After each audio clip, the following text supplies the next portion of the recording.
Bring them on. Mary Ann, are we ready to?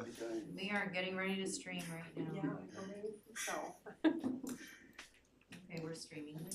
Okay, and I think we're 10 seconds short of 6 o'clock, so we'll go ahead and get started anyways.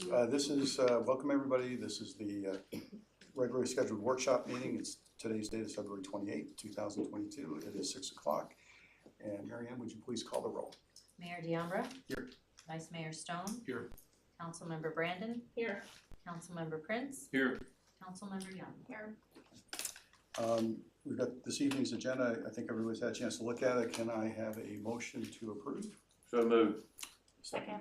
All in favor? Aye.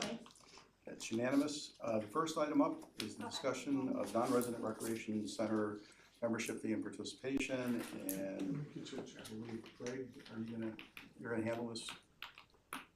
Yeah, I was hoping that he was gonna bring it up on the screen for us.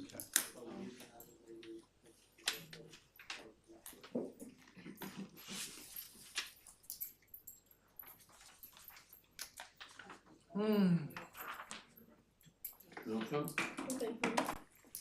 This is pretty darn good, actually. The last free meal.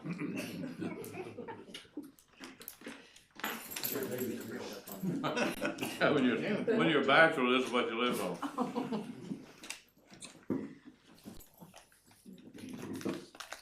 Come over to our house. We just wanna see if the Crestone yeah. system is working. I like these. We have it in the new building, so hopefully, if it works here, it's gonna work over there too. It might be easier for us to see it up there. While he's trying to bring it up, I guess I could talk a little bit about how we got after the last meeting that we met.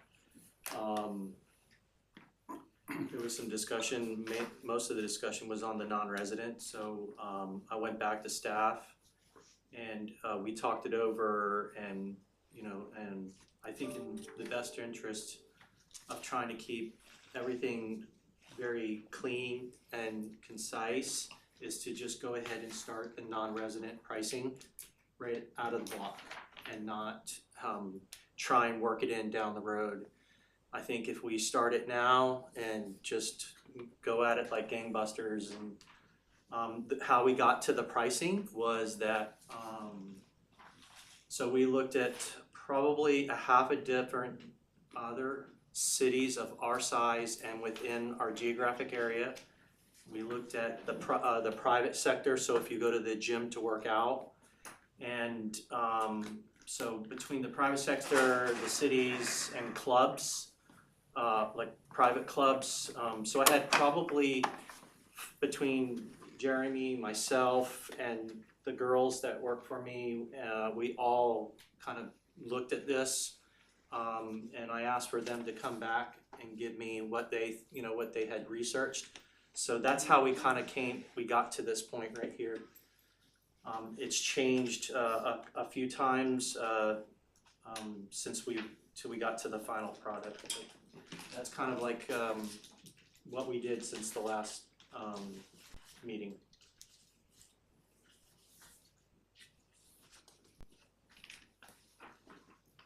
Did you want to comment on any of the, anything more on the fee structure, Greg, or? I mean, it's if we're just talking about non-resident memberships, I mean, it's pretty much, you can, if you're an individual or a family, it's up there if you want to come daily, weekly, monthly, 6-month, annual. Obviously, we tried to structure it so that, it's cheaper to do the 6-month than the weekly, so, and on down. This gives us, because this is the first time that we're doing this, and this gives us a baseline. Is this something that we're gonna probably stick with forever? Probably not, but we at least need to start somewhere with this. A lot of places, charge for their residents. Our residents are not being charged for anything. And so we looked at both the resident and the non-resident. I think there's a city over on the West Coast, I think it was Sanibel or something, that's come comes very close to our population here. And they were good, but there are more. So these fees are actually lower than what I was, what we were looking at. Clarify what you mean, 3 per week, 5 per week, 2 per month. Well, we took some just wild shots in the dark on what we thought would be the usage. So individual passes, we thought maybe there'd be 10 a day that would come in, and then the individual weekly, maybe there'd be 3 people per week that would. And so you multiply those out. That's how we got projections. Okay. And it's dartboard. Mhm. See how Yeah. A full analysis wasn't done prior to us, opening the center or building it, but I think this is a pretty good start as far as what we think the projections are.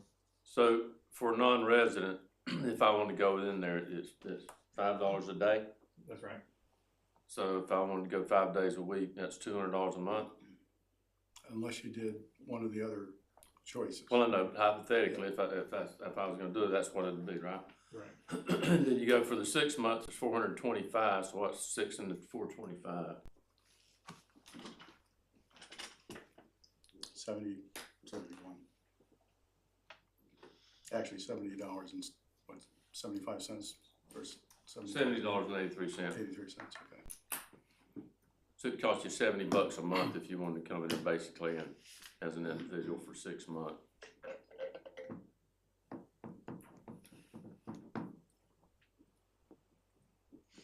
I think that's what I pay a month at Toppers, but I do also for the gym. Right. And that's, actually, I had a individual daily at $10, and, I was looking at when I go to Topper, because, I don't have a lot of time, so I'm just gonna pay a daily fee. Mm-hmm. I'm paying almost $15 for the daily pass. Mm-hmm. And I'm like, but I kind of looked at it, well, what am I getting when I go to Topper? I'm getting equipment, so I'm getting a lot compared to when you come in to this facility. It's really, all you're getting is to play basketball or pickleball or to play in the game room, and that's it. So it was at 10, and I thought, and I asked a few people, would you really pay $10? And they're like, so when you hesitate and give me an answer like that, I'm like, yeah, you're probably not gonna pay. Exactly. So, I was like, that's how we got to 5. And it and then started with the daily and then just went on down from there. And we try, maybe I know Tom's here, and, I'm not gonna, but, with the town of Palm Beach, they did a full study. They hired a firm to come in, and they did, an analysis and everything like that to help them set their fees and revenue projections. This is just, we're doing the best we can between staff, and, Jeremy did a lot of legwork on this himself to help out. And Tom, the town of Palm Beach, they charge their residents Absolutely. for. That's one of the things I was gonna recommend you do. And I explain later when y'all ask comments. Well, I know when it was a kid growing up, and that's the only thing I can really reflect to, is that we didn't have gyms back in those days. I mean, you worked out with a 5-gallon bucket with concrete in it. But, you made your own barbells and stuff out of what you had. But, we had to pay to go to the YMCA. I mean, so this to me is kind of equivalent, in my opinion, to something of that, nature, but more, a little bit different, obviously. But I forget, it was very minimal though, that if you want to go and participate, then they had this very similar facility at the YMCA as you do. They had a swimming pool there, but also was in all that. But it was a nominal fee just to basically cover the expenses of the facility and staff and cost of operating the facility. So it wasn't basically operated like on a 501(c)(3) or whatever. I mean, it was a non-profit, deal for everybody. And you want to make it, so that, everybody can afford to go and use the facility. And I wouldn't mind seeing a small fee, to be able to use it. So you can maintain it and keep it up, and it's not such a burden on everybody. And, just think about what a babysitter's gonna cost for all these kids to go in there and stuff. I mean, the parents are gonna save a lot of money by paying, a nominal fee for them to come in there and use it. But parent has to be accompanying a child that's 14 and under. Yeah, I know, I just got. But that would be a good idea. Yeah. I guess my question that I have on this, what would this pay for? helps offset some of the costs. No. What would the person paying it receive for this? What would they be able to do? They wouldn't be able to do any of the classes. Well, that's what I was saying, is that if I come in and I pay the daily, I pay $5 for the, whatever's happening that particular calendar day. Could be open basketball in the morning and open pickleball in the evening. Or the game room is open from the time we open till the time we close. So that's what you're getting. So And you're right about the classes. Right. So if you're a resident or a non-resident, you're still having to pay for those classes. So I think what's important about like the YMCA, where growing up, we joined the YMCA as well. But we had access to go use anything Yeah, within the exactly, YMCA. we did too. And like here, you have the ability to go and participate in the yoga class, but you have to pay for it, right? And that's I think part of where that cost and usage is being covered. So the non-resident that we're talking about only gets basketball, pickleball, and the game room. That's it. There's nothing else that they get out of this. Well, they could get something else out of this, because when it was originally discussed by the committee early on, the idea behind a non-resident membership was those who chose to join, and we're not talking about somebody who joins, weekly or monthly, but if you join for 6 months or you join for a year, particularly with the families, the recommendation was to treat those individuals as if they were residents for park and recreation activities. So that would allow them then to sign up for a class and pay the resident rate. Or if we had an Easter egg hunt and we said, okay, that's a park and rec sponsored activity, and we're going to restrict that to residents, non-residents who participated either on a 6-month or annual basis would then be treated as residents for purposes of some of those kinds of activities. So that would be an additional value add as well as an additional incentive for non-residents to sign up. So And I think I agree with that. My initial reaction to that is that I would say that's a good idea. So we're trying to structure. let me ask this question then. What is the overall rec department budget number? Currently, it's to about 700,000. Okay. And how many households do we have in the village of Tequesta? We have 55. Well, no, I think resident households, I think it's a little over 2,400, Jeremy. Oh, yeah, households, not. Now, if we include Not people. 33469, then I think 2,500? residents are 2,500. So 700,000 divided by 2,500 is $280. So average household is paying $280 a year for the total rec department. I would say that with that theory of giving access to the rec department, the price should not be any more than $280. Well, if you include the debt service for the facility, your recreation center expense comes out to $945, and so I agree with where you're going. I know I talked with Jeremy about this, the idea of kind of looking at the total expenses, dividing it by the households, coming up with a number, but then I also suggested that in the same way, if you are outside the municipal boundaries, for example, you get water service, there's a 25% surcharge. So what I had suggested was we take that number and then we add that 25% surcharge in the same way we do for our other services and come up with a number that way. Well, let me ask you this, back when this thing was originally began talking about it and presenting it to the public or, whatever that meant, because this was actually kind of started before my time. Did we advertise it that it was going to be free to the public? I mean, it was going to be incorporated into our budget. I mean, are we backing out of any discussions or verbal, conversations and stuff that we may have presented to the public that this was going to be funded solely through the revenue and stuff of the village's budget? Or was there any discussion about any of that back in that time? And so, I mean, all of a sudden now we've got it ready to open and now we're talking about starting to charge people. Did we represent that initially? Or, I mean, we're not backing out on any of our prior commitments is what my question is. That's an outstanding question. The recommendation of the committee all along was that this would be funded solely through Tequesta taxpayer dollars. We would not go after any grants. And the reason we didn't want to go after grants is because if we receive grants, we would lose control of access. If we built it with our own money, then the council and the village would control access into this Usability, facility. yeah. And to your point, yes, we said residents, right from the start, residents are paying through this, through their tax dollars. So there would be no charges to the residents. That was the recommendation of the committee, that's what went to the council. I know Laura, you were there, I know Kyle was there for part of it.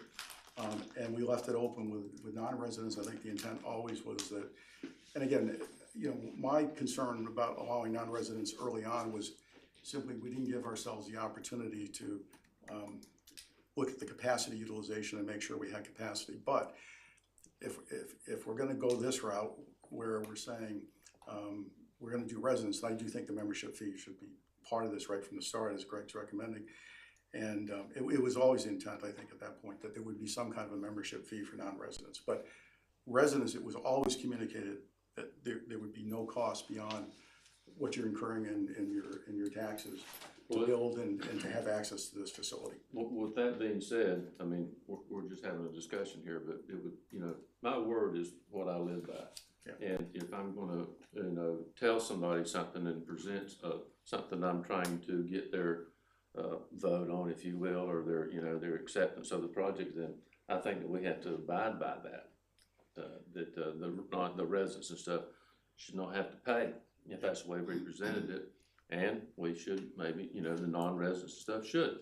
I mean, because the residents are paying $280 a year, you know, for the use of the facility. So I think that non-residents should participate, you know, somewhere in that maybe dollar range. If it's gonna be a family membership, then I think that might be a basis point for us. It's just, you know, again, we're just talking here and I'm thinking out loud. So I mean, I haven't put a lot of thought into this, but if, you know, that would be really a monetary amount to number to start with, that if you were gonna do a family membership and then kind of work with that number down so that we're not asking maybe the non-residents to pay anything more so than what the residents are, even though, you know, there's a gray area in that statement, but still, again, I think it's a basis Residents don't have to a start. choice not to pay it. Yeah. Non-resident does, but I do agree it should be a starting point. Yeah, and the only thing I would add to that is I would factor in, again, residents are paying not only the day-to-day operational expenditures, but you're paying, you know, the debt element of this as well, and you're paying off the principal. So I would include that as part of that number, and that's where we're coming up, probably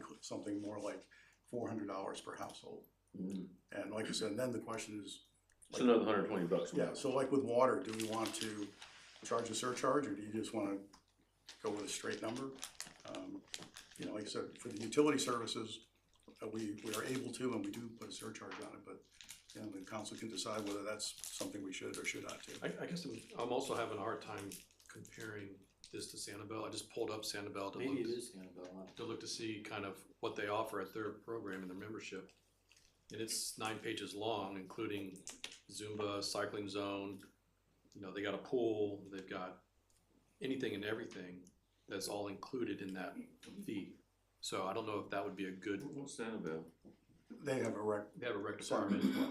Our numbers that we came up with, I guess, was Okay. comparison.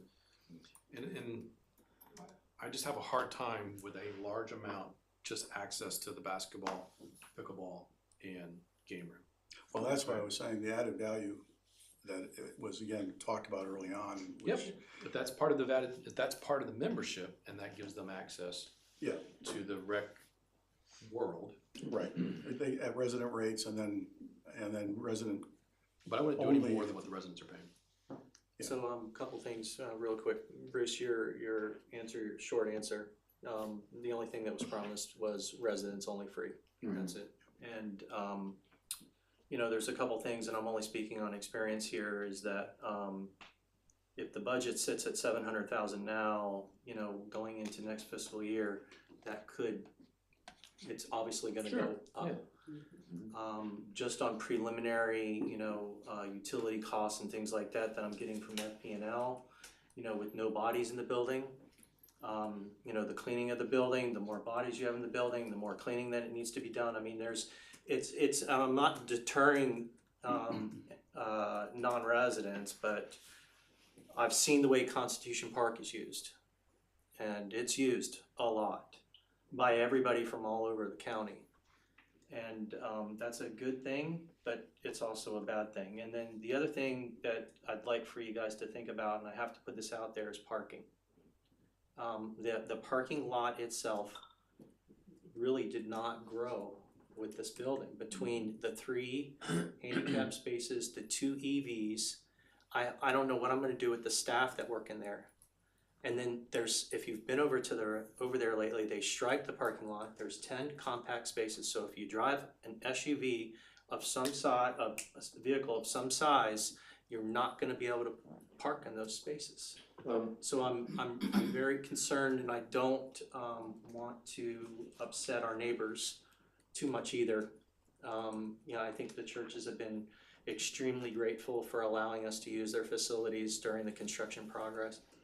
With Gallery Square North, I don't know what's happening there, but I know that the owner's watching closely on everything that we're doing.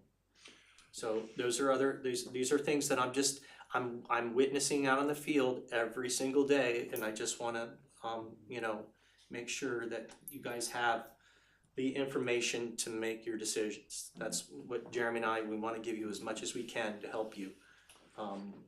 So I just.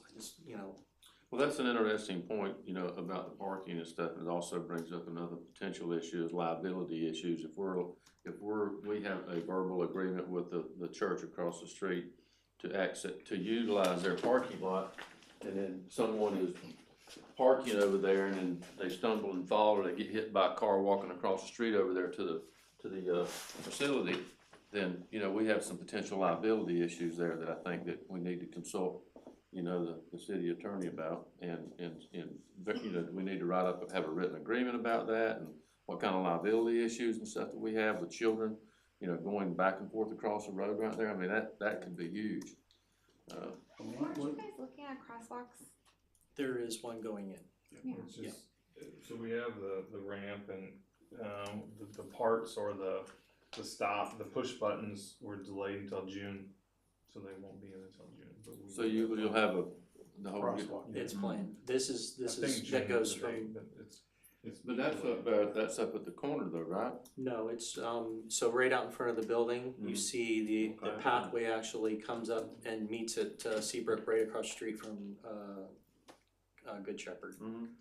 One other thing I'll just throw out for people to think about is, if we look at the population based on the census, so this doesn't include seasonal people who actually own a household in Tequesta, but maybe for census purposes, they're a resident of North Carolina or Tennessee or Georgia, wherever it is. We've got a population of almost 6,300 people. If you look at 33469, Jeremy, correct me if I'm wrong, population within 33469 in total exceeds 15,000. So another consideration might be, if we open it up to non-residents, what does that actually look like? Do we want to say initially, maybe that's only for purposes of maybe a 6-month membership or a 1-year membership? Do we want to limit it to 33469 and then say people from outside that area could come in on a daily basis or a weekly basis? Or do you just want to open it up wide to anybody who wants to walk in the building? Because again, just within that 33469, so that's Tequesta into Martin County and into part of Jupiter, you're looking at, like I said, probably 15,000, 16,000 people. Is there a maximum capacity when you're opening? Sure. Yes. So, I mean, obviously, what number is that, do you know off the top of your head? Not right now. I know that we'll be designating, giving room. I mean, I'm sure it's already in place, but I do not know it off the top of my head. But it'll be. So along those lines too, do we put a maximum on the number of non-resident memberships we'll take? That's not a bad idea. And just I mean, you can only things for hold so everybody. many. I mean, the Just numbers things for in people to time think about. will tell you, what you're gonna be able to do, what the resident usage is gonna be. I don't know that we have that issue yet. But yeah. So once we get to that, we don't need to create a problem until we solve it. Hate that idea. I just don't know if it's easy to regulate, especially if you have someone, a non-resident purchasing a monthly versus 6 months or annual. How in the heck is the staff gonna regulate how many non-residents we have if they're gonna be changing all the time versus their timeline of renewals? Because then you have to throw in someone's gonna keep track of renewals and everything. Mm-hmm. That's a whole other ballgame. Well, I think the system will, Our, Yeah. But again, I agree with Kyle. That's not really an issue yet. But I guess the question is, do you want it to become an issue and then you're reacting to it? Or do you Yes. want to be proactive and say, okay, let's set some guidelines out front to address this so that we don't get to a point where we have to react rather than be proactive. And usually that's how I roll, but also we are going into this with not a lot of actual data other than that really old small building we had. Yeah. So for me, I'm kind of really stuck on all these numbers because I don't have a lot to go by other than our neighboring community centers, which are not what we have. So again, it keeps getting reiterated that we have basketball, pickleball, and a game room. So even when I sat down on the weekend and Greg, this goes to you, this is nothing on you. I know you guys are just putting numbers together. I mean, $1,000 for a family for a year that's a lot of money. And again, I go back to what are they getting for that? And I know that's a non-resident, but I mean, they can easily go outside to any one of our other basketball courts and shoot hoops. So, I mean, I wouldn't pay $1,000 for my kids to go shoot hoops. The game room, can I not find that at the bowling alley rather than pay $1,000 a month? I do understand maybe keeping the cost high will deter some people, but I think we should be careful with that. I just don't know if that's really gonna. And then aside from families, you know, I think about my neighbors who are probably look into the individual annual. A lot of them are on fixed incomes, so $800 a year, that could be a lot of money for them. And that's even if they use it a lot. And again, what are they gonna come to do? An adult is gonna come to shoot hoops, play pickleball, or game room. Again, I think we all agree we aren't pool place, we don't have a huge gym, we don't have multiple gyms like another community center has. We really are Well, that's where I think, limited. particularly for the families that are in the area, if we say we're gonna treat you as a resident then for all park and rec activity.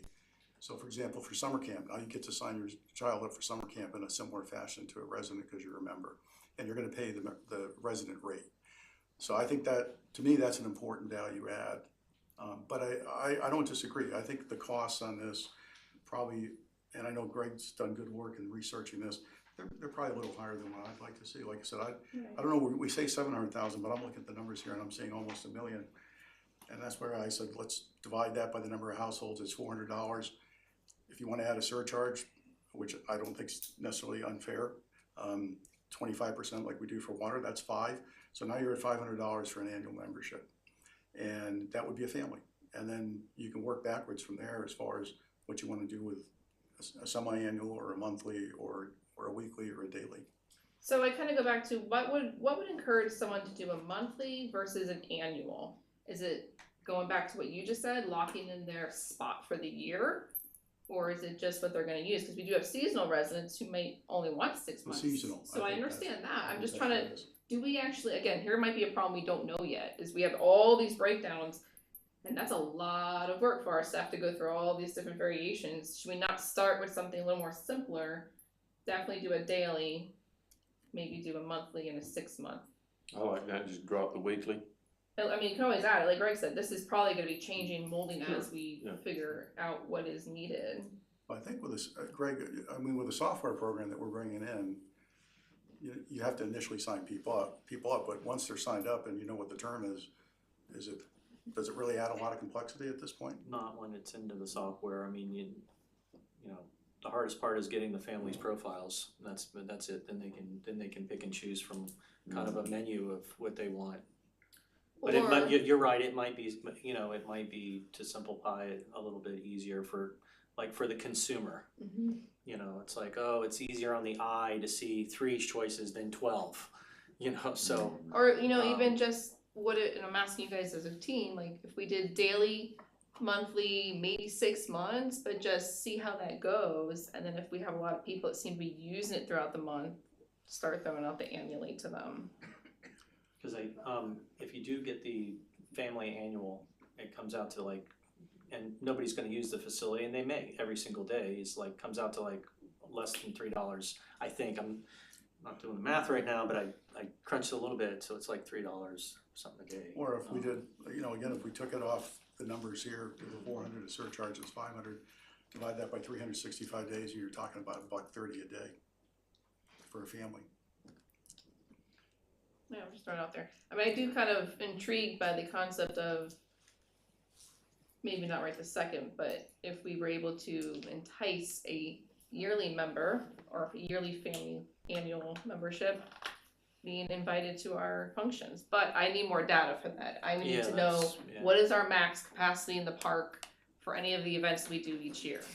Because I mean, obviously, I don't want to limit our residents who absolutely get the right to go to those events. So I don't know if we So could I fit think, everybody. I think we got two issues here, and we're trying to solve it. One is the unincorporated rec issue, Versus, right? And then we've got the rec building. And I think we're trying to merge it a little bit, and maybe we should try to keep it separate, giving residents an opportunity for an annual pass for all of Village of Tequesta rec events. And then leave the building alone to a certain degree. Maybe have a daily fee, and that's it. And I wouldn't overcomplicate this yeah, overall I'm scenario. leaning towards that. Like, I'm leaning towards simplifying this a little bit. You can always add those later. Like, if you feel like you have a lot of people coming, start, I'm sorry. Because if the problem starts to create itself, okay, let's address it. and then we could do like a 6 month or like kind of Yeah. grow it as it's going. Do we have a maximum of what you think would be your maximum membership per year, you know, for the facility could handle? Honestly, Bruce, I don't even wanna try and give you a guess. Yeah, I I'm mean, sorry, I wouldn't wanna even give you a number because it would, you know. I understand, I didn't After know. the first, maybe after 6 months, I might be able to give you some better. I was gonna be impressed if you did, because I mean, Mm-hmm. that's a difficult number to try to ascertain with no more. See, and that's Yeah, kind of that's where I right. keep going back to is once you open, you do your soft opening, and you have, let's say you have non-residents showing up a lot, and that's gonna be, we need to address that. We need to look at the percentage of non-resident versus residents coming, and then I feel like I can place a better number on it. Should we keep it more higher to limit it, or should we make it more friendly to get people in the door and start help off? I don't have those. Well, this doesn't those give you, numbers. this doesn't give you the soft opening. I know, but I'm saying like in general, Come- like what Kyle just pointed out, like if we start simple and then see Yeah. what we're working with, because Okay. again, we have no idea. And I do agree with you, if we look at, are we talking about the actual VOT? Are we talking about 33469, or people who just get a water bill? So, and then if you do this membership and they can go to, let's call it Tequesta Fest, whatever name you wanna Right. call it, how are you gonna manage that? Like what are you gonna have there on site to say, you've got a pass, you don't have a pass? It would take, I don't know how some it's work on our, Something it would we- take some technology, because everybody that signs up in the system gets a little Card. a scan, you know, card to scan. So we would have to have something mobile. And how do I not pass my card to somebody else? Well, when you input your family, you have to upload and send us pictures of everybody in your family. So that way, when whoever's using that card, their picture is supposed to match the card. So that's one of the things that we, you know, so that doesn't happen. We're trying to achieve with this. But that, The you know, red that's desk. already been an issue, because when we were handing out the wristbands, we know for a fact that people were taking wristbands Oh, and yeah. then handing them off to other people, so. Which is friendly. No, Come join us. I understand, but again, if it's a resident-only event and we've advertised it as that, I'm just pointing out that what you're suggesting is somebody could hand off you know, their key fob. Well, we already have that issue occurring, so. Yeah, I think it'll we be keep- minimal though. Oh, yeah, I agree. Talking about non-residents, I feel like I keep hearing unincorporated 33469. I mean, are we not anticipating anyone from like Jupiter coming too? I mean, they're a non-resident, right? They're not in 33469, but there could be people from Jupiter that come over. So I think we need to think more outside of just Tequesta as well, and what that could mean, if anything. I'm still hung up on staffing. Have you guys hired anyone, any leads? Because part of me is like, we are gonna bring in potentially more people, and what if you can't hire anyone in time? And are we gonna cancel other park and rec events because we're gonna need to focus on the rec center because we don't have enough staffing? Like, I mean, there's a huge balance there I think we need to think about. And you mentioned being reactive versus like proactive. I think we're already in the reactive state right now, because like probably this should have been mapped out a lot sooner, because we're what, a month away, just over a month away. So Well, yeah.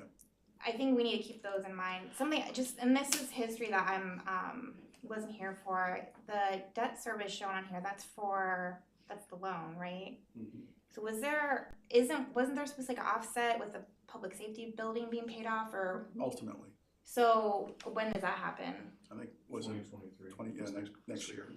And one more payment. So should this even, I mean, should that be taken into account here? I mean, it's basically it's offset in our budget at the end of the day. The budget, but we were trying to capture what the cost of the rec center was. Yeah, but just I wanna keep in mind that that is being offset elsewhere. From a budgetary standpoint, but again, Yeah. if you're trying to look at the cost associated with this activity, and then if you wanna use that as a basis then for determining, again, what residents are paying, and then what you might want to charge non-residents, you wanna include that in there. No, I understand that. I just wanna make sure I'm understanding. And It's really that. and Oh, again, I agree with you, that's a and- big chunk in there. Yeah. And I hear what you're saying about, the issue, but again, if we're concerned about capacity, and that's why I was saying about being proactive. If we open it up to everybody, and also we get an influx that we don't anticipate, we could be struggling a month or two after opening to try and address all of this. I know Kyle, I thought it was Kyle at one time who said he thought it should be open to people in the 33469 zip code. I only brought that up as saying that's a good starting point, because and that does encompass some of Jupiter, because north of the river. But it basically is our immediate neighbors. And like I said, that's gonna basically increase the eligible population by 250%. So let me be clear, I think a membership to our rec department should only be isolated to 33469.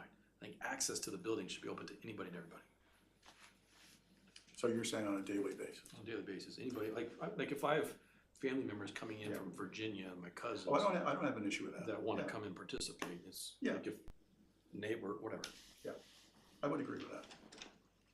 So Molly, I can answer your question about the staffing. It's not good. It's good and bad. We've offered 2 people. We had 4 people actually being considered. 2 of them have actually accepted. One of them denied today, the 3rd one, and we're still waiting to hear from the 4th one. We've tried advertising, however we possibly can in a friendly manner too. It's a fun place to work, blah, blah, blah, So, and we haven't, and that was a week or, so we haven't got any applicants in the last 2 weeks. So we're competing against, larger companies now that are basing, moving their minimum wage up to, like Target's now paying people $24 an hour. That's on the high end, but that's what we're competing with. So that's what I was gonna ask you, cause it ties in with our budget, and what Molly's trying to kind of point out too is, do you think that's one of the main issues for the staffing not being hired? That's Because we're hard not to as tell. competitive? It's, it could be, or Because if because we of our have to- location and the people in this area Yeah. may not need to work, or I'm not sure. Because if we have to increase it, let's say, then that's gonna affect the budget Mhm. and the expenditures too. And I will say that the new business that just went into Gallery Square, they did have to up their advertising. They started at 15 an hour, then it went to 15 to 18, and then it went to 20 to 24. So you're talking about the Cuban, And now they are open. So somewhere, ding, ding, ding, something in there finally worked, and now they have staffing to finally open because they were delayed by that. It's tough to find help out there. So I know, but that's gonna tie into our staffing issue and the budget. How much is it gonna cost us to run this building? And the events in the park. Again, for me right now with these numbers, I'm not saying the numbers are bad. I just don't know what the selling point is for $75 a month to go shoot hoops, when I could just go outside and shoot hoops and save them. Well, Money. I don't know, you're just kind of being in general in that Yeah. statement, but, it's gonna be air conditioned. You can go shoot in inclement weather. I mean, so there But are, then that ties into what we were talking about, maybe if we simplify it, cause I can see the seasonal aspect totally, especially, we talked about that when we originally talked about this building, was the air conditioning during the hot months. yeah, So I can definitely see there's gonna be seasons of usage. yeah. but I think for the people Higher who usage than others, are yeah. in that 33469, we're year-round residents who have kids. I mean, if it were me, I'd wanna do an annual membership. Well, Because again, and again, I was talking, the number I had in mind was more than the $500 to $600 range, but if you look at it, even if you said $600, it's $50 a month. I mean, think about what people, compare that to what you're spending on other things. It's not a lot of money. What do we, I mean, other than maybe someone out of town, what do you think the weekly would really be used for? Could they not just do 7 days, like daily fee? Well, somebody coming, maybe like, if somebody was coming out, say, visiting Kyle for a week. Okay, so if you're saying you're gonna reserve your your 6 month or your annual memberships for the 3, 3, 4, 6, 9, but somebody comes in for a week and they've got kids and they're visiting Kyle and they wanna come over and use the facility 2, 3, 4 times, you know, maybe you pay the weekly fee instead of just doing the daily. I don't know. What Or the just a difference one-time is. gas fee or something like that, I mean. Cause we're not taking reservations, like you just said, reserve their spot when they come in town, but we're not doing that because we don't really have functioning That's to like do how, yet. cause I went to the Y too, and that's Uh-huh. like if I had family in town, Mhm. like I would take them with me and just right on the spot, they could get like a pass for the week. They pay for it, but they could get the Right. pass for the week to, you know, come with me. See, I'm not against it, I'm just trying to make I mean, I just think that's a lot on there. I'm just trying to figure out how we can simplify it a little bit. So if we're Well, I keeping think- it the 3, 3, 4, 6, 9, how many, did you already say how many households are unincorporated or non-residents in 3, 4, 6, 9? Cause that's really what we need to look The at. residents that are counted for census purposes are about 6,250, I believe was the latest census. That doesn't include people that are seasonal but actually own property within the municipal boundaries. So when you look at the households are about 2,450, I believe. If you look at the number of people within 3, 3, 4, 6, 9, and again, I think, Jeremy, correct me if I'm wrong, I believe this is again census numbers. So you probably got some seasonal people that aren't counted. It's over 15,000. So 2.5 times. Non-residents? 15,000, Total. no, Total. residents Right, so and how many non-residents do we think would this apply to?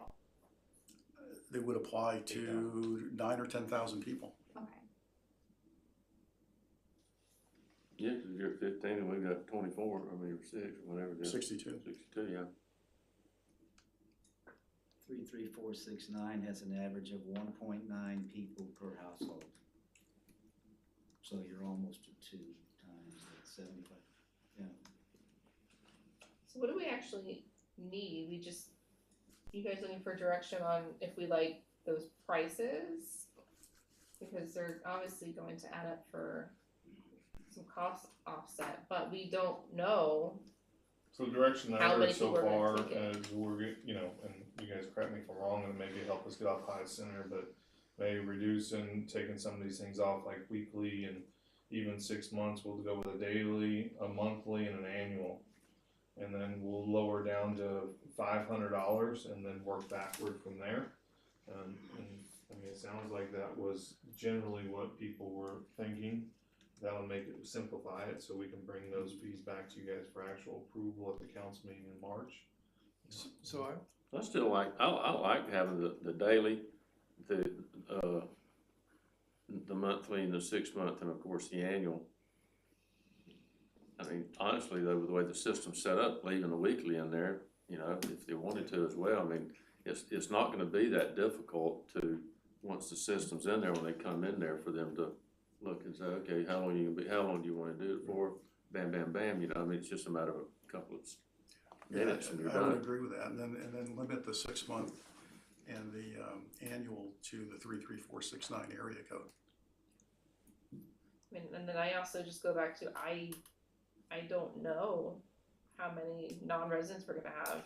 I mean, is Greg gonna be, I don't wanna say flooded, but it's, again, I'm gonna need that data when we get there after the soft opening. Are we having more residents versus non-residents? Cause then I think we will have to have that discussion. If it's more non-residents, do we figure out how to put a limit on it? The great thing about the software system is it'll generate that data for us automatically, and then so as we open and people start to utilize it, we'll be able to get, you know, a monthly readout on exactly what that composition of users looks like. So would the annual pass user get access to all rec events? That would be my vote. I think that's a valuable added incentive for people who are here year round and our friends and neighbors. And we said we want to be neighborly, but we also want to be fair to our residents in terms of, you know, supporting it from a financial standpoint, so. I'd be open to that if I could see kind of what our participant amount would have to be on those events. Like, let's put out our main events we do throughout the year and kind of maybe estimate to us what's our cap on it? Versus is it indoor, is it outdoor? Our events are at capacity with residents. Yeah, see, that's what I get nervous of. I mean, then if we were to include them in that, I think they would pay more for an annual membership if they were getting those things. But again, I go back to, what's our cap? And we're not there yet. Like, even some of our events have been We're already capped. reconstructed. Yeah, we're already capped. Different. Yeah. Already capped without non-residents. Yeah, I like, keep I going like- back to staffing though. Yeah. Well, I mean, Very if we can't hire anyone by grand opening, can you open with non-residents? And I am 100% for including non-residents. I have been from the start, but if we can't hire anyone, you have staff, are you confident that we can include non-residents out the gate? We're gonna do our best. Scary. Not because, I mean, I don't want you guys to be totally overwhelmed, and No. it's not fair to you guys, to be in that position. I'm at kind of all, not so. even limiting it to just non-resident. I mean, if the staff has people, even residents coming, if we have enough residents coming, are they able to provide? And that's why I'm hopeful that you find somebody.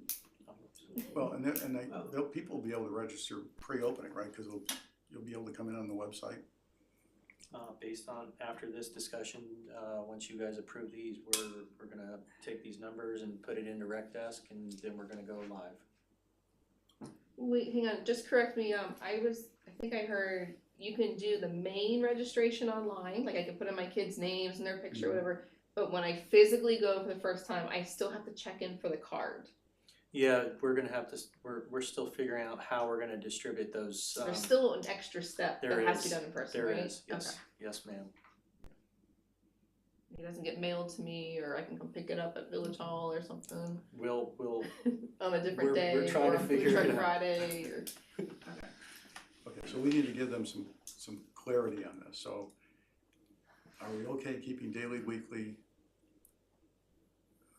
Well, I've heard daily, weekly, monthly, the 6 month and the annual. I think with the software system, I don't really know that really overly complicates things, but Well, and we can go around the table if you like and stuff, but with that you brought that to light about the accessibility and ease of putting it into the system, I mean, I don't know why you couldn't.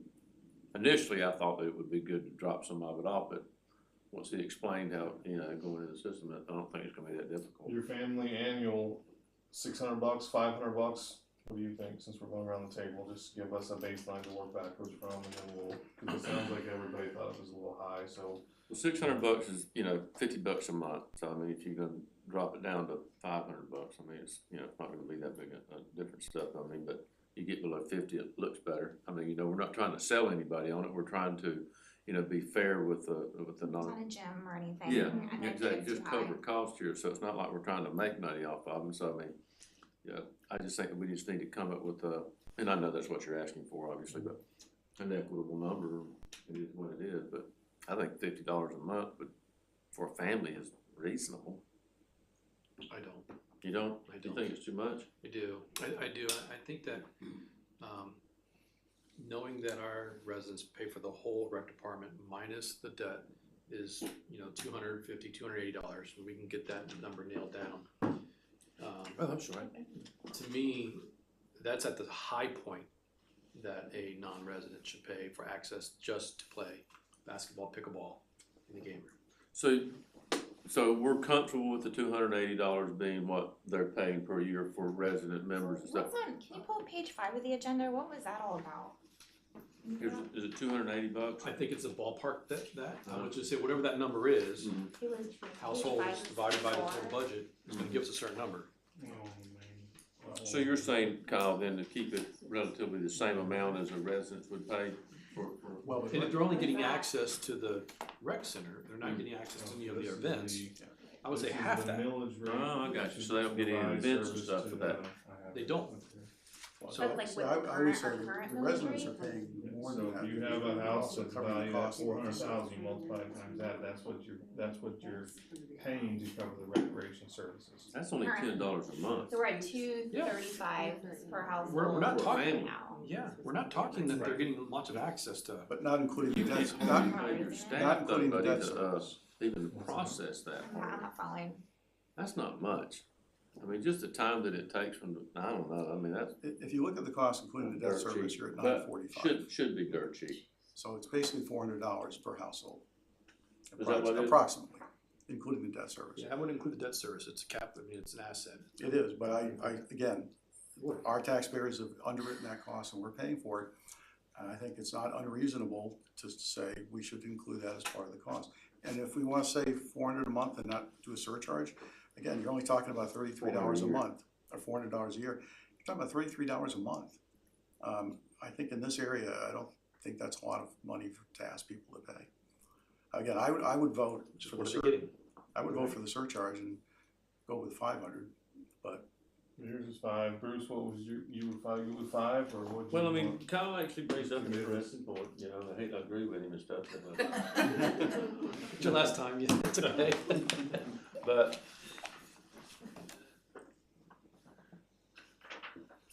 so it's, what is it a month? I mean, that they're, the residents are actually paying?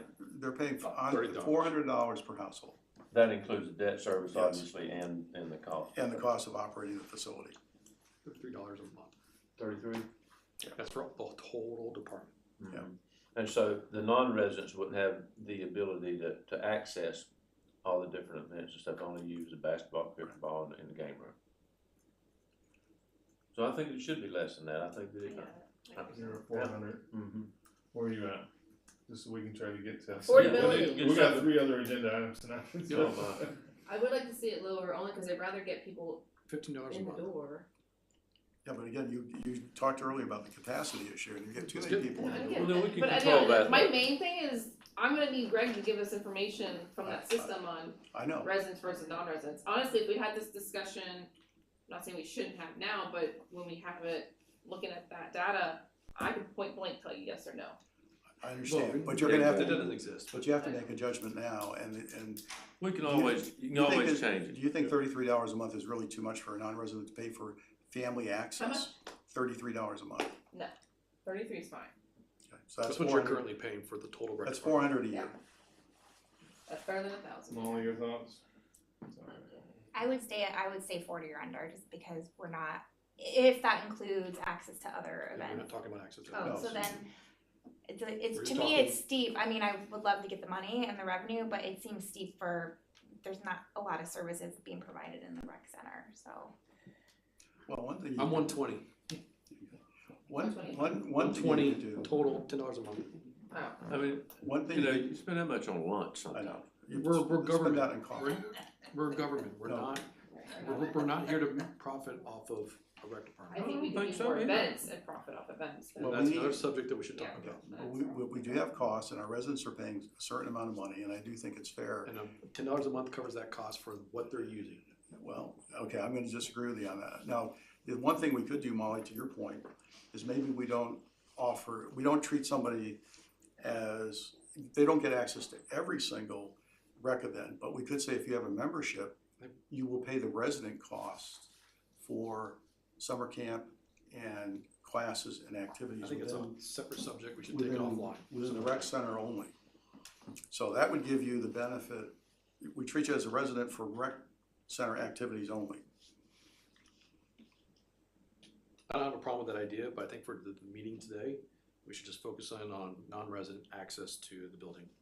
I agree. Yeah, I'm Yeah, sticking but with we the could be here a long simplicity. time If I'm going just over all looking these at issues, this thing. the non-resident rates, I do wanna see them come down and we can adjust them after some more data is given to us, but We'll go back to drawing board, we'll provide 2 options, we'll provide like a $400 option, a little bit lower, $300, that way when it gets to you guys are voting on a couple different scenarios when you guys get to council, that way make it easy.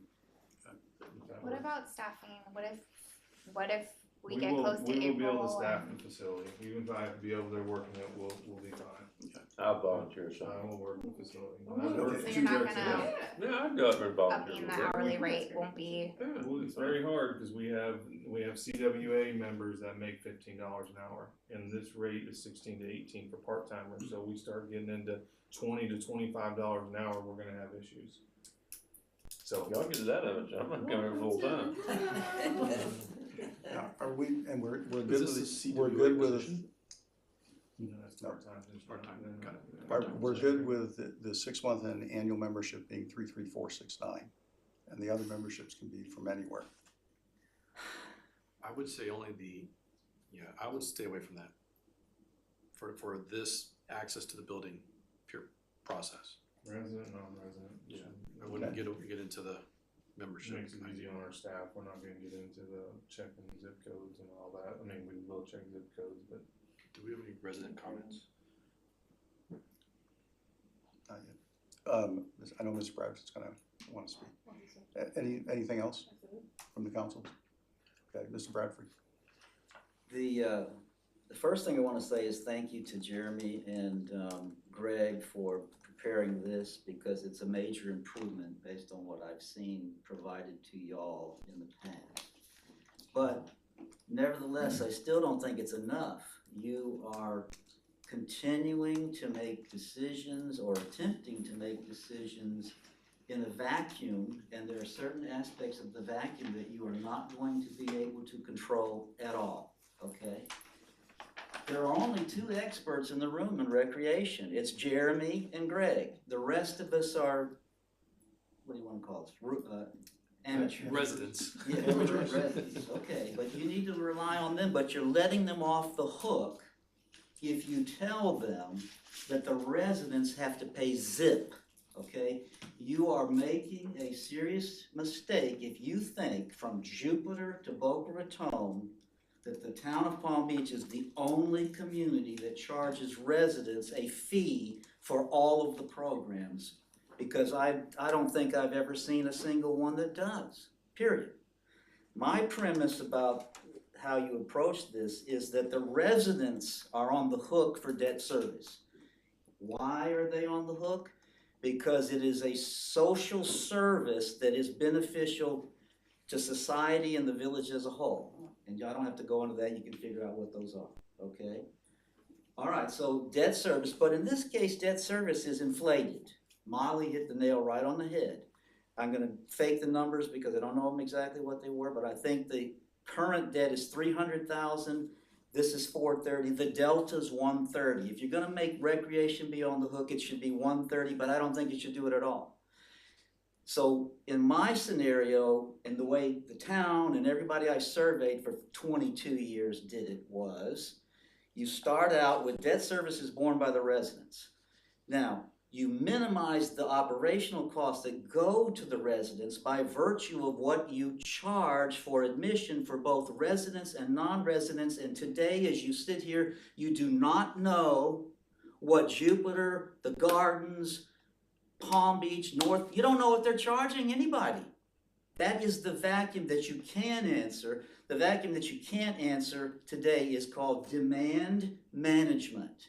And you're about to make a serious mistake if you think you're not going to have, people charging to the doors like bulls in the beginning. They will.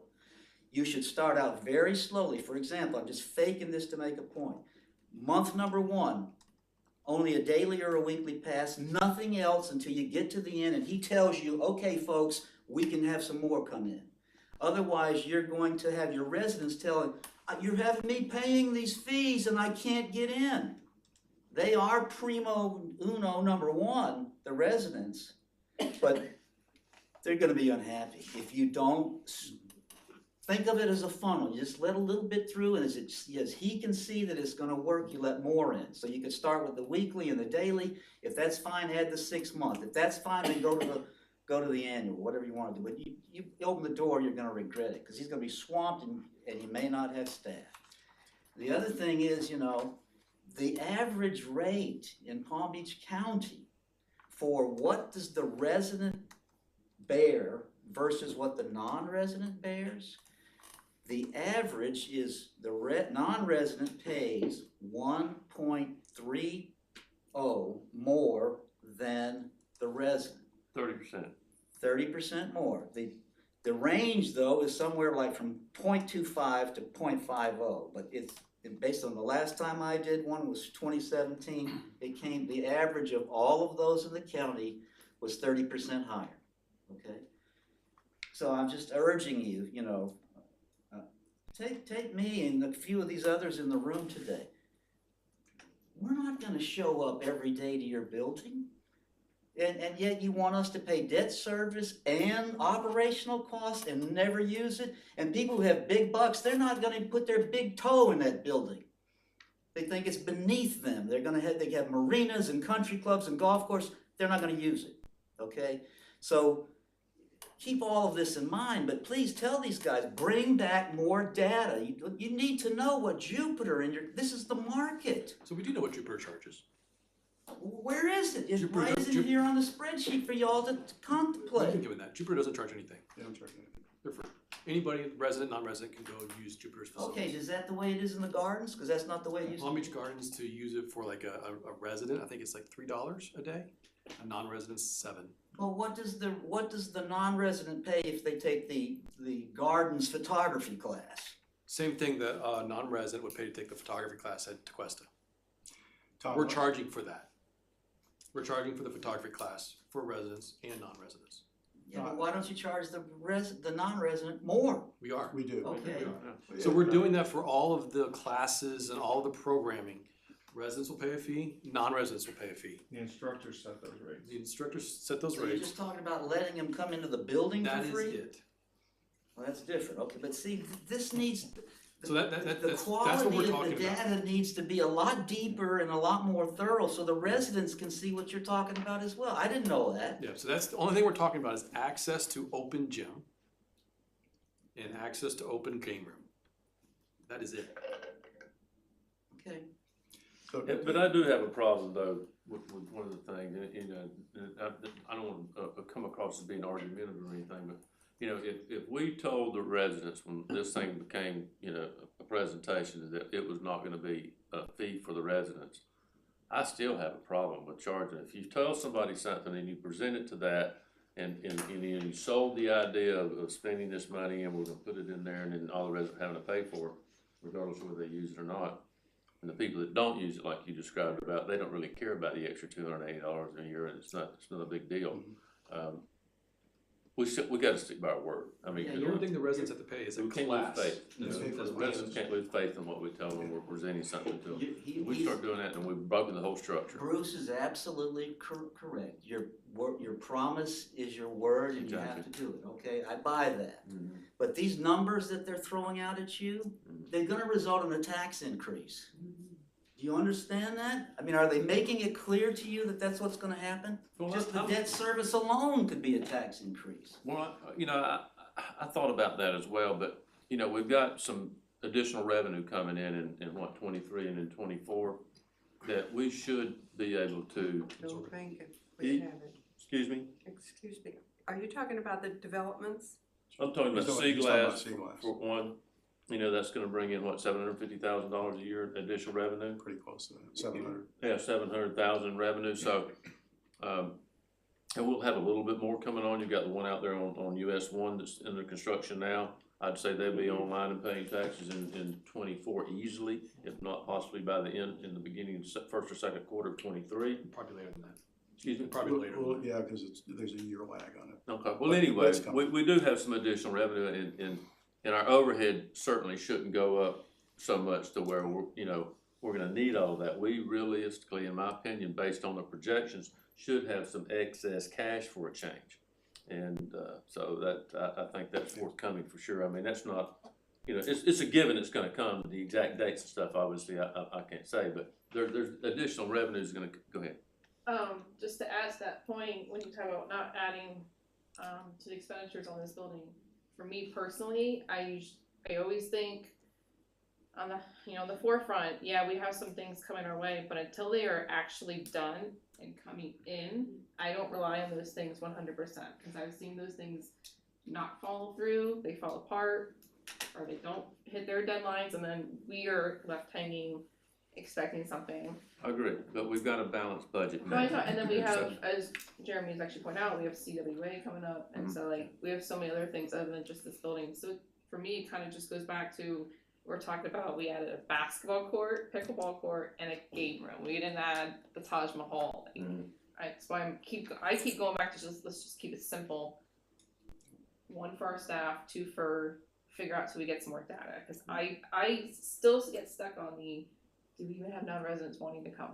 Well, too, and then when he said that they're gonna beat the door down, That's one thing we didn't find out when we started this, is we never got a good feel from the public of who is gonna be coming. Mhm. There's no real good way to figure that out. And again, this is just to get started. I mean, doesn't say that we can't revamp, or y'all can't, revamp this thing once we do get some more data. Right now, sure, maybe we could have gotten more data. That's agreed. So, there's no defense for that. But bottom line is, this is what we've got to work with right now. And so we need to make some decisions so we can get it behind us. And then once we do receive more information as the capacity, we can tell you exactly how many people are coming in, how many people are waiting, et cetera, et cetera. So it's not going through all that. But then we can adjust this if we have to. Adjust the rates, adjust the fees, whatever we need to adjust, we adjust it then. But right now, with the data we've got to make a decision, or y'all do. After that, if I'm not involved in it. Yeah, I think, again, Bruce said this and I said this earlier, that we did promise the residents that they would have access to this building and there'd be no cost. Second thing is, which we talked about, and it was my recommendation, Greg made the recommendation, and I concurred.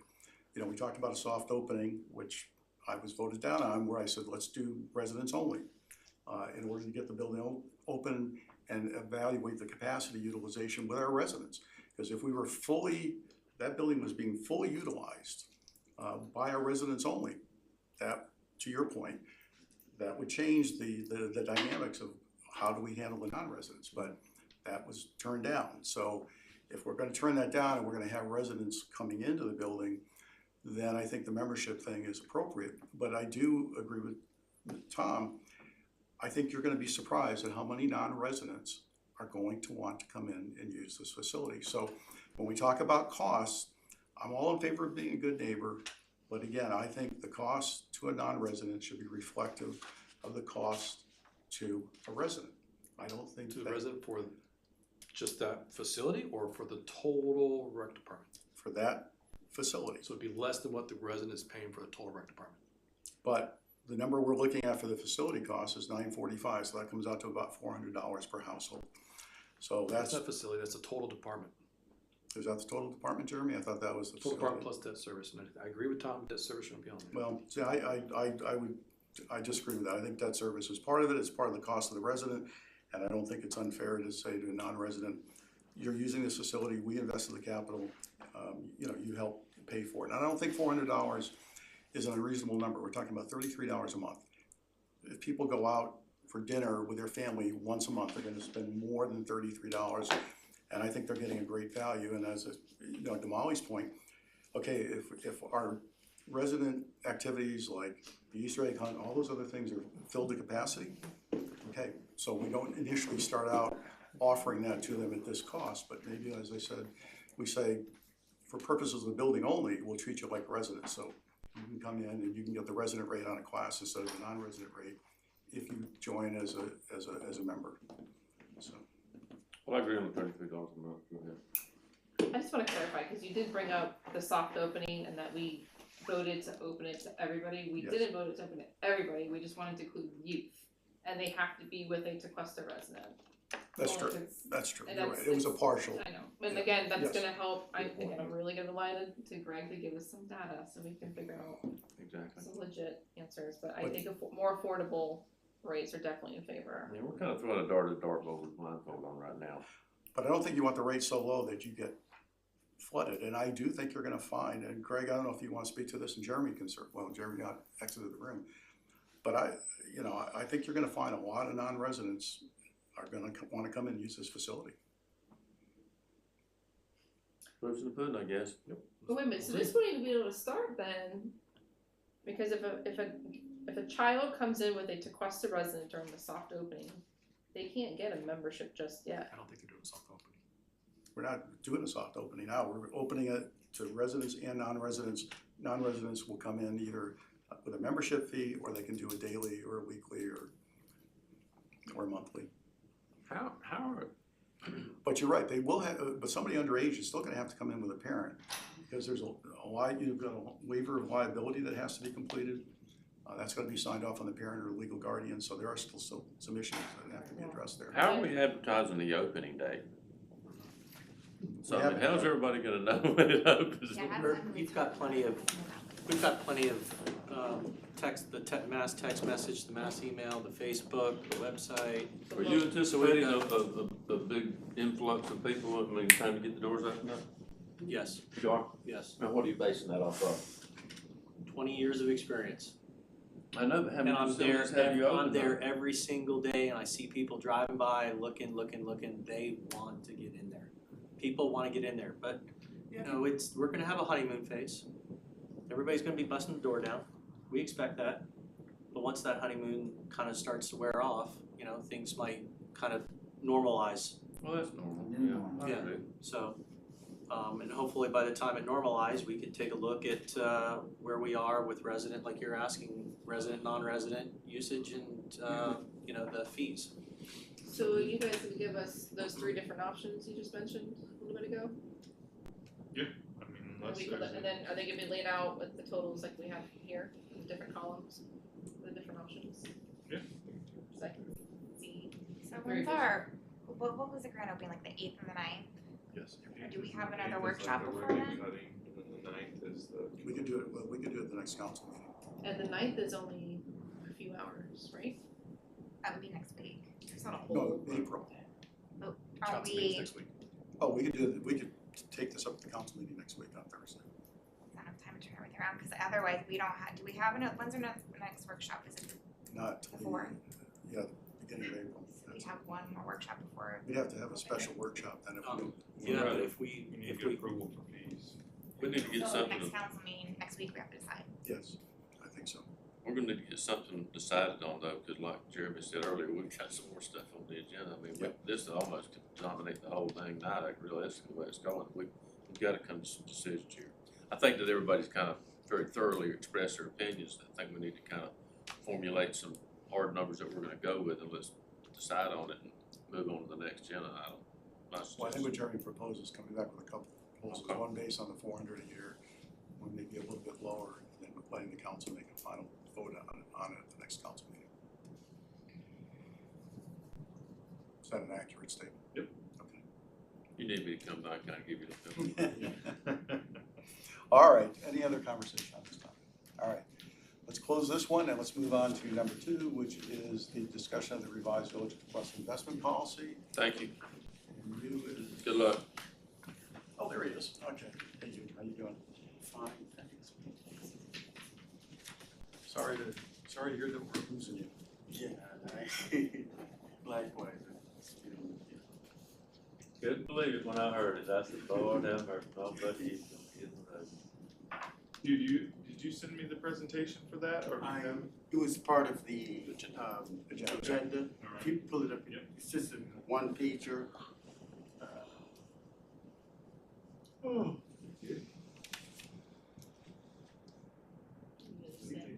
Yeah, it's towards that.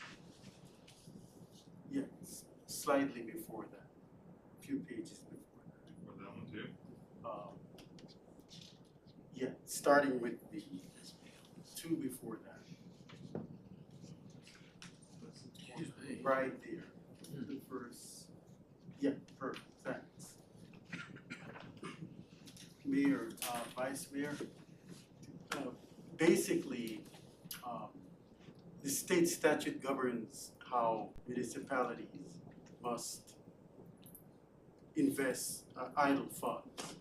And so, the overarching requirement or recommendation through the state statute is that we must first consider safety, then liquidity, and the last thing, which is not necessarily, not that it's not a consideration of ours, but yield has to take a backseat to safety and liquidity. And so, with that said, during the pandemic, we had a good chance or opportunity rather to look at our current investment policy and to compare it against what was out there in the marketplace. Since the rates were kind of exceedingly low at that point, we took a posture of what they call a liquidity Portfolio, which is essentially mainly short-term type instruments. We lodge the funds with our banks as well as with the government investment pool. It's the Florida Prime. What that enabled us to do is to ask ourselves the question, what could have been? And what could have been is that we, during that time frame, we could have earned a little bit more on our, interest income on our investments, but with a slight degree of adjustment. And so what we have done here is we're going to update our investment policies to allow for those adjustments. And what I've done is on the next slide is I have created a quick synopsis of the current investment policy, which was last revised some years back, and the proposed adjustments. The first of which is the state statute requires that the main personnel, which is myself and the assistant finance director, that we have to have at least 8 CPE credits each year. And typically, we gain these credits through the FGFOA or the GFOA conferences. And essentially what the credits do is keep us up to date on the products and the kind of methods of municipal investments. But going further into the policy, what I noticed was that the current policy was more postured in what they call the liquidity portfolio. And to quickly go over what my ultimate recommendation is to take our total idle resources and to split it up into 2 types of portfolio. The first is going to be called the liquidity portfolio, which is the 3rd row. And the second is a core portfolio. The liquidity portfolio, as the name implies, is the current working capital, what we need to pay the daily and the monthly bills, the payroll, so forth and so on. The core portfolio, that's going to consist of the medium-term to longer-term reserves, such as the unassigned fund balance, the emergency reserves, the MATS, long-term reserves there that he has, which we won't be touching on a regular basis. So when you look at the current portfolio, it states that 80% of the portfolio shall mature within 1 year. That's not really giving us a lot of latitude. So what we have done, we've said, well, we're going to propose that the final maturity will not exceed 24 months. With the core portfolio, there is no specification, because if 80% of your portfolio is matures within 1 year, it really is a short-term portfolio. So what we have done here is we have stretched out the maturity to 5.5 years, and the 5.5 is because of mortgage and asset-backed securities. They take the average. The liquidity portfolio, the benchmark is currently the 3 and 6 month T-bill indices. And what we're proposing is that we use the S&P Government Investment Pool Index, and most governments, with their idle cash, they put that in either some intergovernmental pool, the Florida Prime or the Florida Public Assets for Liquidity Management. They have a lot of different intergovernmental pools that you can lodge your idle funds. The current investment policy only makes reference to the Florida Prime, which is managed by the State Board of Administration. So what our proposal is going to broaden our ability to enter into the different intergovernmental pools, which you have quite a few. And they all have different objectives and what have you. And last but not least, the performance measurement for the core portfolio, what we're proposing is instead of using the short-term 3 and 6 month T-bill weighted average, we're going to propose using the Bank of America ICE 1 through 3 year Treasury Index, and that's more reflective of the rate of interest that we want to earn over the long term. Just to give you a quick example, we're earning the participating yield as of last month, rather January, was 14 basis point, and that's 0.14%.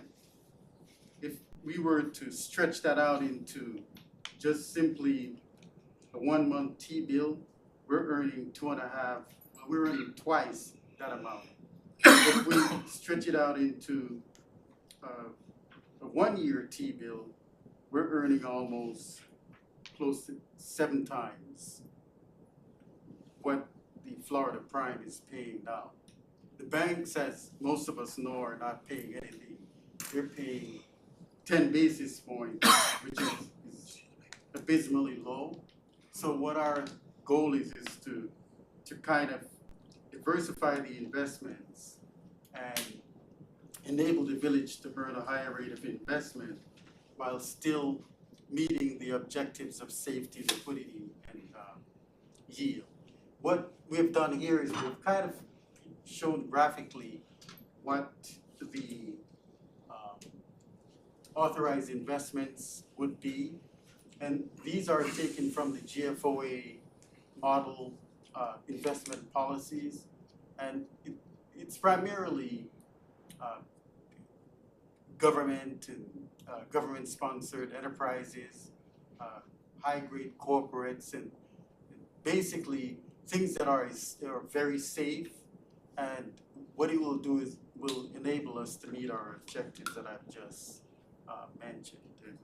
In a nutshell, that's what we plan to propose to you at council. And I'm pretty much done. Okay. Questions for you on this topic? Let me go around the table.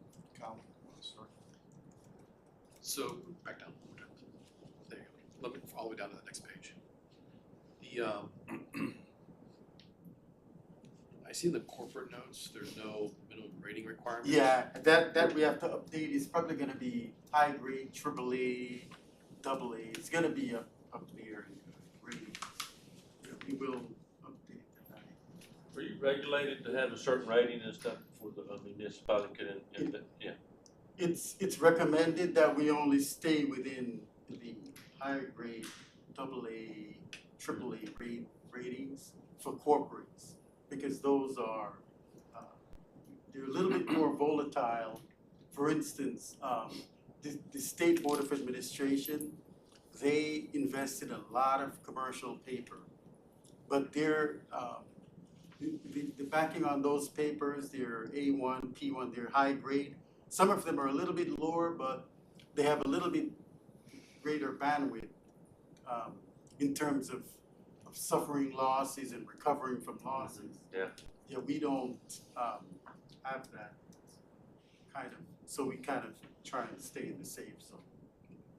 I see where that's, you could, I see the maximum allocations. Do we, and I know that fluctuates for purposes, different markets and certain circumstances.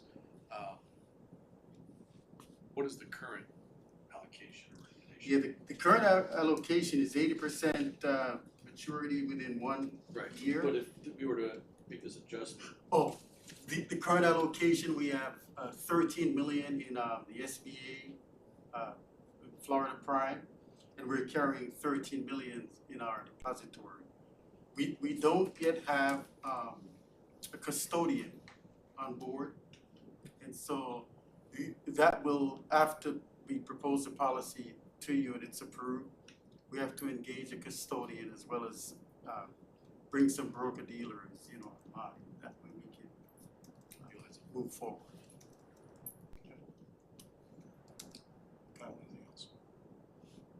No, I'd just be curious to find out what those allocations are. It's 50-50 right now, SBA prime. On the SBA prime, is there any gates on that prime where it can lock shut if there is a run on money? Yes, sir. That was As a matter of concern. fact, Yeah. precisely, about 10 years ago, during the Great Recession, there was a run, and they created a Pool A and a Pool B. Right now, all of our funds are with Pool A.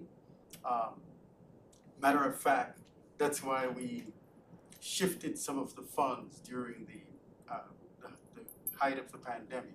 We took it back into Because there was a lot of concern when the Fed had come in and Yes, because they were rife with corporate notes and floating rate notes, and we said, we didn't feel comfortable.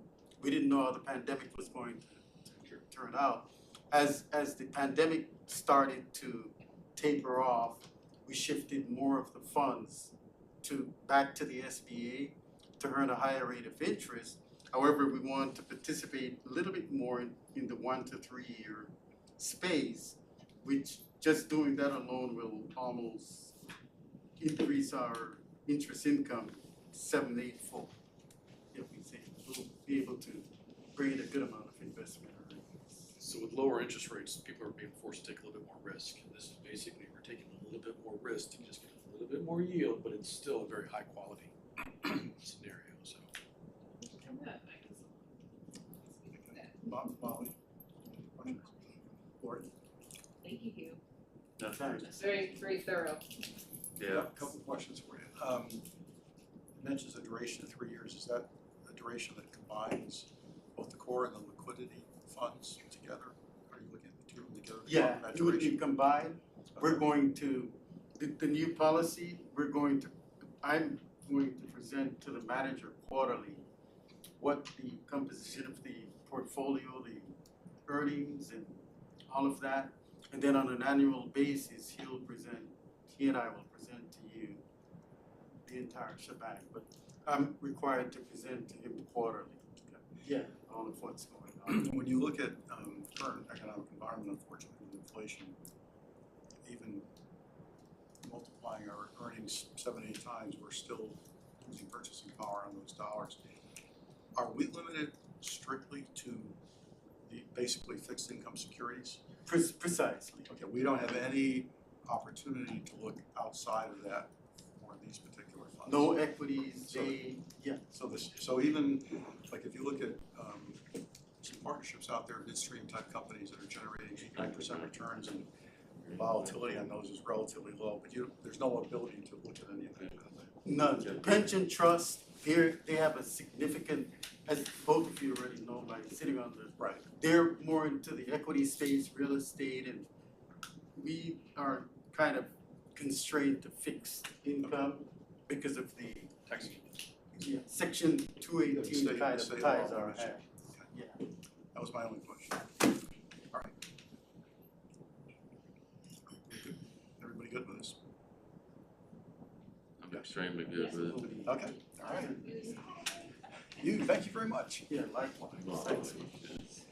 All right, moving on to number 3, this is the proposed ordinance requiring voluntary annexation as a condition to utility service and allowing for financing in connection with these, Mr. You want to do a drum roll on this? Just gonna be my last thing I ever get talked about. Now you got one more. Okay, Matt? All right.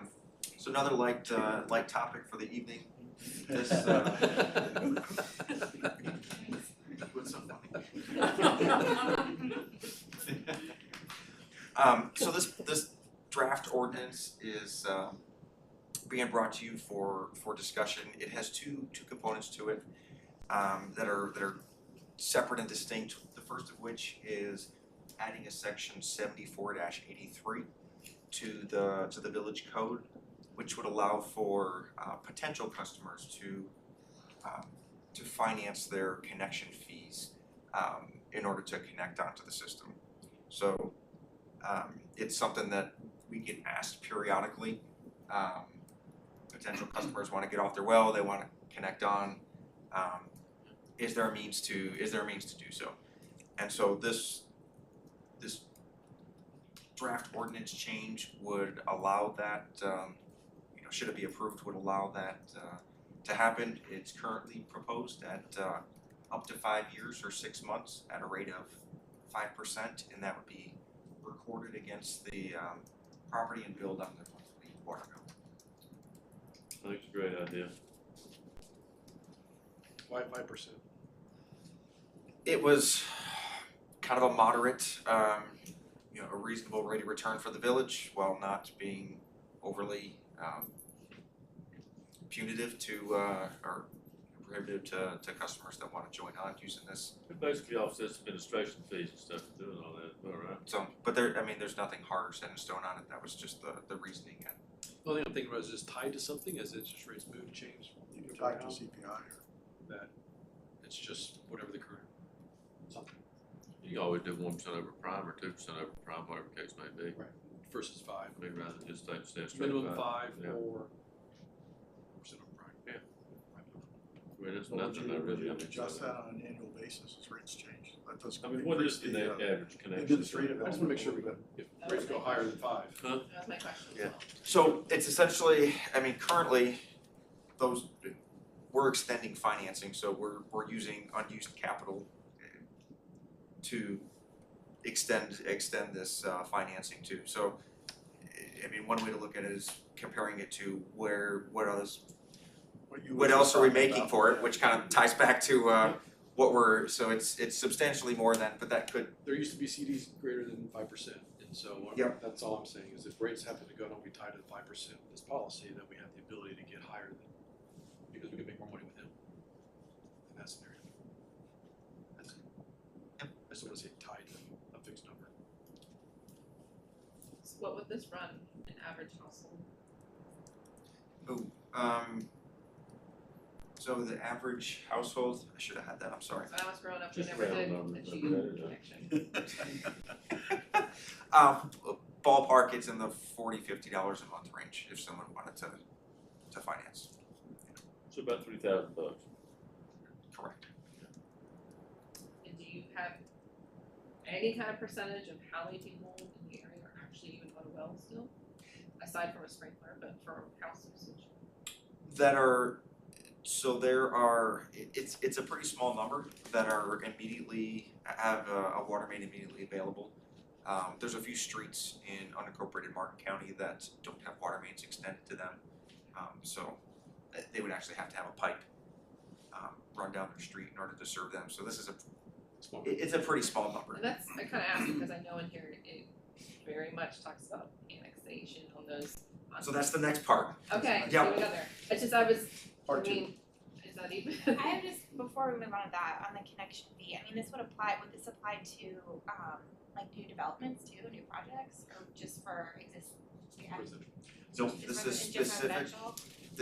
that's right, this is specific to new residential. Oh, single family. That's right, it's written for single family property owners. And does anyone else nearby do this? Any municipalities? It's fairly common, I can get you a list if you'd like, but it's not a new thing. I've seen it before, they do that. And it's mandatory connection fees too. So were you suggesting a variable rate then, or are you suggesting a rate that's locked in at the time? Let's say today, for example, if inflation's 7%, we said we're gonna do inflation CPIs. It would be 7% and we would lock in for 5 years. But next year, it wouldn't change, but for the person next year who's signing up, if inflation's 10%, it might be a 10% rate. I would say minimum 5. Okay. But once you sign up and you agree to this, your rate's not gonna change. Fixed for that period of time. And you're only talking $150. Correct. Yeah. For the total bill, for finance charges. Not as much. Well, no, I was just thinking from an administrative standpoint, you could have one that changed with the I know CPI where you're going, every but year. at 5%, that's all you're talking about, is $150 for the total duration of financing. It's not a very significant money at all. So 5% or what index do you wanna use? CPI, okay. I would agree with that. 5 years is good, you wouldn't wanna like Correct. Big one 5 years before, seems like a long time. Which is a maximum of 5 years, right? So that would be the max, so somebody, I mean, we would But want, They could go shorter. Yeah. Okay. Yeah, It's kind of I mean, like it's the- what it costs them because. right. you know, That's they're what not- I'm- county's doing- Shorten that time Shorten frame. We're talking about maybe 2 people over the next 10 years. Yeah. Well, that's what I asked Yeah. that. It's not very we're big. talking a small number, it's, Back to my 2%. But it gives them some flexibility, which is a good thing. I Okay. think but it's if a the great desire of idea, the Matt. council's for a smaller duration, to max at a smaller duration, we'll adjust based on that. I think the 5 years is good, and then if they opt for a shorter period, then they can opt for the shorter period. And we'll use CPI as, whatever the current CPI is, that's what we use at the time they enter into the agreement as the interest rate. And then that's fixed for whatever the duration is that they've agreed to, subject to the 5-year max. Okay, part 2. So part 2 would be, part 2 is related to, would be adding section 74-84. If enacted, this would require new customers coming on board, and or existing customers that change their service to voluntarily annex or sign an irrevocable consent to annex in at the discretion of the village, to be exercised at the discretion of the village. And this would only be applicable to properties within unincorporated Palm Beach County. So I know that, you know, annexation is a little bit like, we don't talk about Bruno at times, but this is a, if you have kids, you get that. Did you write that Yeah, down prior every to day. coming here? What's that? Did you write that down prior? Yes. Like you were ready to say what you just said? I was. Okay, yeah. Yeah. Enlighten the I rest think of through it us. before I bring. You don't wanna know. It is the new let it go. It is. So this is, Well, you need to explain that, like, for Bruce and I, because I don't know who Bruno is. Even though I have grandchildren, it's a Disney movie. Oh, okay. Yeah. It's on the morning news. I mean, it's everywhere. Oh, okay. It's kind of hard to miss. All right, so this would, so this is a tool that the council could choose to implement. It's not a cure-all for the larger annexation picture. It's a tool that the council could choose to enact. Again, would only be applicable to unincorporated Palm Beach County customers that come on board. There is it is backed by state Supreme Court ruling. It is, this approach would be, I'd say it's on the conservative end of what other municipalities that do this have employed, in that it's only if you connect on, only if you're a new connection or changing your connection, connecting onto the system. On the more aggressive side or progressive side of this would be if you change ownership. So if you sell your home, then you have to connect on. This is what's proposed here is on the conservative end, and so it's an option that's presented to you all for discussion. The property has to be touching west of the property line. Continuous. No, it would be any property within. It must be contiguous, is what legal. To be annexed, it has to be contiguous to be annexed, but to his point, the second prong is if it's not currently contiguous, we require them to sign that irrevocable agreement, So so that that in when the they are future- contiguous, they would be compelled to annex So it. you got them locked in. Yes. Sorry, man, I forgot to tell you, I vetted that through legal. Is there specific areas that you like already have this in mind for, that this would apply for sooner than later, or is it just like down the road if, So I mean, it would be like construction of a new house, or, I mean, cause and that was one of my questions, it wasn't super clear in here, if a new customer is like, you know, change of ownership, so this is just for a completely new connection?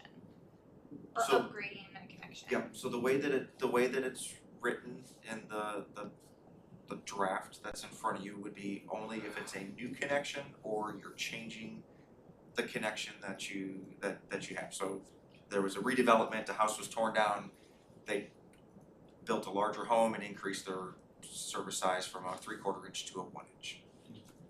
But you mentioned that there could be more aggressive with change of ownership. Is that when they would sign a irrevocable agreement as well? I will say that what's before you, is the more common practice. As he said, there is Supreme Court jurisprudence that upholds this. There are municipalities where this has become contentious in the past. This is the more common way to do it, to avoid that potential for litigation down the road. Clearly, when you're selling your home, and that's a requirement, you're gonna have to disclose that, that could discourage Right. a home buyer. Right. Yeah, I think the more conservative approach here makes sense. Well, and was there any areas you had in mind already for this that? What got us thinking along these lines was, you may recall a while back when we were dealing with the water line, the private water line on Harbor Road North, that has 7 or 9 customers that are unconnected. They're currently served by wells. It was prohibitively expensive at the time due to paying the owners of the private water line. So that there's a pocket of customers right there that have a good chance of within the next, in the near term, connecting on. So that would probably that's what was the impetus for thinking about this and going down this road. And It's probably should have been done a long time ago. yeah. But we're here now. That's right. Yeah. What's the saying? The best time to plant a tree was 20 years ago. The second best time is today. So I've heard that we're a here, lot. we're here today. Let's plan it. So good. You all in agreement on this one? Yeah, and I can really appreciate the affordability to get people onto that. And I'd like to learn more about change of ownership. Okay, we can get you some examples for the next meeting. So I guess I just have one more question. Well, You you're the out of time. What? I'm complaining about you extending the meeting time. Hey, I did not talk much in Parks and Rec. Just saying. I'm just glad you got your voice back. Yeah, me too. So if they don't, if they don't want to annex in, what are their options? They stay on the well. Well, they can't like connect to Jupiter, could they? They can continue to, they can either install a private well, or, Shut their sewer off. that's the other reasonable option, would be That would be their only option. correct. No further questions. Any objections? I think I have a Counsel? comment. No, yeah. Tom? Has the more aggressive option about a change of ownership, has that been upheld by a court? Yes, the more common challenges are the conservative approach, because that's what most people do, but yes. Good to know. That's good. All right, so we're Workshop that. we are all good with this, right? Okay, good. All right, Matt, thank you. And Matt. last but not least, upcoming council reorganization. Sure. So last year we did this exercise, I'll say exercise, of just talking about the reorganization, and so we can do that, obviously when we do reorganization, you can probably do better than I could about explaining it, but you have the opportunity to nominate somebody and get a second, and then vote on that, or, well, that's nominate. You can nominate somebody. If they accept the nomination, you can take other nominations. If you just want to make a motion to appoint somebody, then you would need a second, and you can vote on it right then. So just the process, talking about it beforehand, and then if there's anybody that has interest in either the mayor or vice mayor last year, that went over well. If we didn't show up cold to the meeting, and so if there's any questions on the process, or if anybody wants to talk about their interest in the position prior to getting to the meeting. What if there's 2 nominations? So the difference between nominations and the motions is, if there are nominations, like he said, somebody makes a nomination, you turn to that person who's been nominated, ask them if they accept. If there are additional nominations, you do the same thing, ask them if they accept. At whatever point there are no more nominations, you take and vote on each nomination one at a time. So the first person person in order that they were nominated. So you take the first one nominated, if the vote is successful and there's formal action, then that person is nominated to that seat. Contrary to that, if you do it by motion, you hear the motion that's on the floor at that moment. So if somebody makes a motion to appoint one of you to one position or the other, you have to vote on that motion at that time. If the first motion fails, you would move to a second motion if there was one. So the big difference is if it's nominations, you take all the nominations up front and then you vote. With motioning, you take the motions on the floor one by one.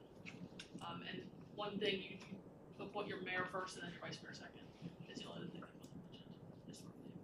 And hypothetically, if somebody is nominated and they do not accept the nomination and there are no other nominations, You can't force a nomination, somebody can motion. I don't think that Somebody- happens. Yeah, that usually doesn't happen, but You yeah, can you force would a want. motion. Well, that would be what would have to happen. If there's no nominations, somebody have to make a motion to appoint somebody to the seat.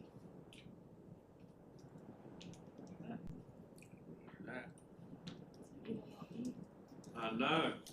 I was just sitting there having a little sad time here thinking about it. Last time I said I'm not gonna get it. I thought of it.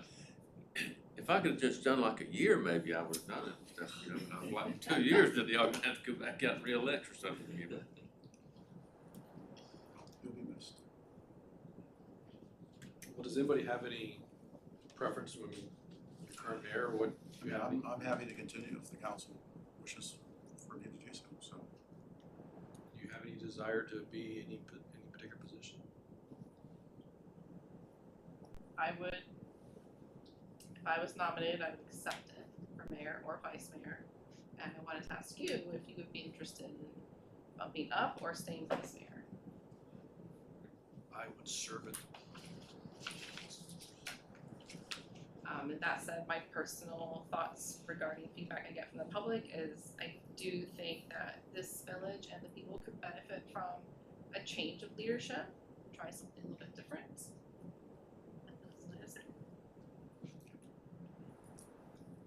Yeah, I have to, I truly respect everyone up here, truly, and I do feel like we're gonna agree and disagree on matters, we're supposed to, right, we're up here Absolutely. individually making decisions. Sure. But, I think we are lacking maybe just a little bit of leadership and cohesiveness that I think the village deserves from us, so, I think some inclusiveness could be better, yeah, so, and working with the manager on all of our parts better, so that way we are all a better cohesive team. I like that you say that, yeah. yeah, and I've only been up here a year, and I think I have proven I put in the work that's required. I show up, I'm willing to do the job. So I would also accept a nomination for mayor or vice mayor. Very good, Ruth, we shall miss you. yes. Well, I appreciate that. I'm gonna miss it. I'm gonna miss coming in here. But you still have to come to the meetings. Yeah, You're part man, I'll you're start part of dating the Tom. family. Tom and I'll come. It'll be my meeting date and stuff. We'll come in here. We gotta go up to Georgia and get some real Southern. There you go. I always bring back some biscuits. That's right. All right, anything else this evening? All right, motion to adjourn, So move. all in favor? Aye. Have a good. Say that. I'm sorry. You guys have that. You can leave it. Yeah, we can leave it all. We'll move it. Remember So you you guys, talked you got one more? What was it? What season? Thank you for coming. Same show. What season are we into? Or Louisiana. Likewise, it's been a while. You are.